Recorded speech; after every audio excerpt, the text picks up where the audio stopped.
হাঁসফাঁস করছে পুরো দেশ। তাপদাহে অতিষ্ঠ সাধারণ মানুষ।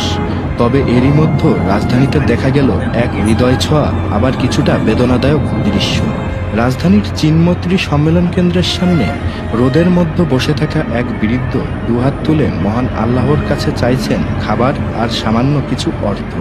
তার কণ্ঠে ছিল অসহায়ত্ব, চোখে ছিল বেঁচে থাকার আকুতি। আল্লাহ আমাকে খাবার দেন, আল্লাহ আমাকে খাবার দেন। আমি একটা বাবার ভাত খাবার এই টাকা পয়সা হইল, আল্লাহ যদি দেয়। এমন সময় পথচারীদের অনেকেই থেমে দাঁড়ান।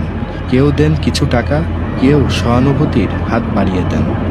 ঘটনাস্থলে উপস্থিত শারমিন নামের এক ক্ষুদ্র ব্যবসায়ী জানান, তিনি প্রায় 3 ঘন্টা ধরে বৃদ্ধকে একই স্থানে বসে থাকতে দেখেছেন।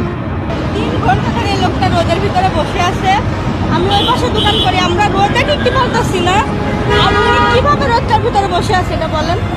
বৃদ্ধের সঙ্গে কথা বলে জানা যায় তার কোনো পরিবার নেই, রাস্তাতেই থাকেন। জীবনের তাগিদে এমন এক স্থান থেকে আরেক স্থানে ঘুরে বেড়ানোই তার প্রতিদিনের বাস্তবতা।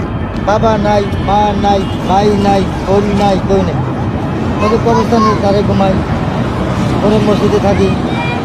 এই তীব্র গরম